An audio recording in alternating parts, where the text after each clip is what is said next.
देश भर में नवरात्रि का पावन पर्व बड़े ही धूमधाम के साथ मनाया जा रहा है।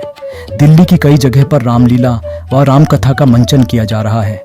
इसी अवसर पर नई दिल्ली स्थित सरोजनी नगर में रामकथा का आयोजन किया गया है। रामकथा को प्रशांत शर्मा की अध्यक्षता में, जिसके संयोजक बीजेपी के पूर्व प्रदेश अध्यक्ष आदेश गुप्ता के सहयोग से भव्य रामकथा का आयोजन किया गया। इस कथा का आयोजन पिछले 7 वर्षों से लगातार होते आ रहा है। रामकथा को भव्य रूप देने के लिए कथावाचक प्रेमानंद जी महाराज ने सभी भक्तों को भक्तिमय किया। इसके साथ ही उन्होंने कहा, ये हमारी सनातन की भूमि है, हमें अपनी संस्कृति और सभ्यता को बचाने के लिए इस तरह के कार्यक्रम किए जाने चाहिए, जिससे आने वाली पीढ़ियां भी हमारी संस्कृति को बचाए रखें। हमें भगवान श्री राम और उनके चरित्र से सीख लेने की जरूरत है, जिसे हम अपने जीवन में भी उतार सकें।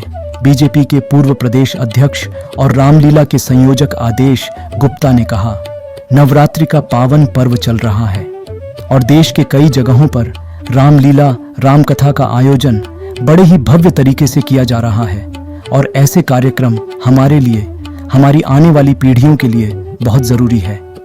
चलिए आपको आदेश गुप्ता व अन्य व्यक्तियों से ही सुनाते हैं। श्री दशहरा समिति आज रात्रि के शाम जो पिछले 60 वर्षों से यहीं पर रामलीला का आयोजन करती थी, उसी उपलक्ष्य में इस बार दशहरा समिति द्वारा श्री रामकथा का आयोजन कर दिया गया, जिसको बहुत ही विद्वान सनातन रत्न भागवताचार्य स्वामी प्रेमानंद जी महाराज द्वारा किया जा रहा है और एक क्षेत्र को राममय बनाने का ये प्रयास है। लोगों के अंदर ये नवरात्रि के अवसर पर, ये रामलीला के अवसर पर एक धर्म की भावना बढ़ती है और उस भावना के अंदर उनको समाहित करने का काम किया गया है।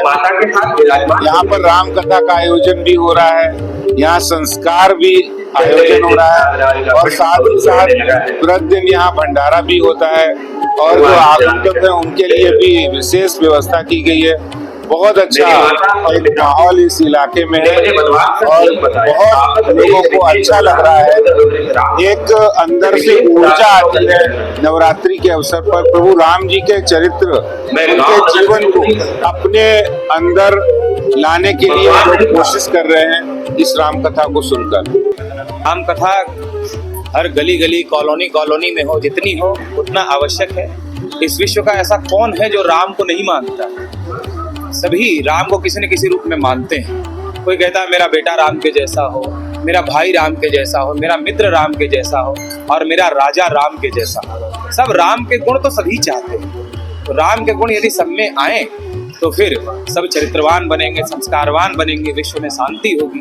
इसलिए राम कथा का आयोजन होते रहना चाहिए और इसी उद्देश्य से राम कथा का आयोजन हो रहा है। केवल कथा के माध्यम से ही नहीं, बल्कि लोगों के बीच जाकर भी जो धर्मगुरु हैं, संत हैं, आचार्य हैं,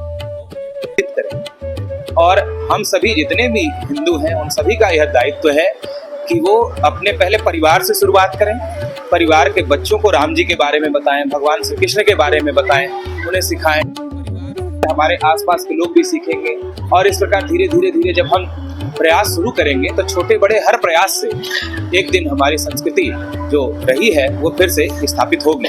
कि धर्मगुरु होता कौन है, संत होता कौन है? तो जो लक्षण वाले संत हैं, धर्मगुरु हैं, आप उनकी बातों को माने। ये मैसेज देना चाहूंगा कि आप शिक्षा के साथ साथ अपनी संस्कृति को भी सीखें। शिक्षा भी आवश्यक है और संस्कार भी आवश्यक है। क्योंकि माननीय आदेश गुप्ता जी जिस धरती से आते हैं वो पावन धरती का नाम उत्तर प्रदेश है। मित्रों, अच्छा करने के लिए समय समय पे भगवान श्री रामचंद्र जी ने अवतार लिया है। उन्होंने एवं राक्षसों को जड़ से मिटाने का कार्य किया है। मित्रों, इसलिए हमें जिस समाज में हम रहते हैं उस समाज में सनातन की रक्षा, प्राणियों की रक्षा के लिए ऐसे कथा का आयोजन करते रहना चाहिए। इसलिए भगवान श्री रामचंद्र जी की तक चलती आई है। जय जय श्री राम। प्राइम टाइम हिंदी से अर्जुन सिंह की रिपोर्ट।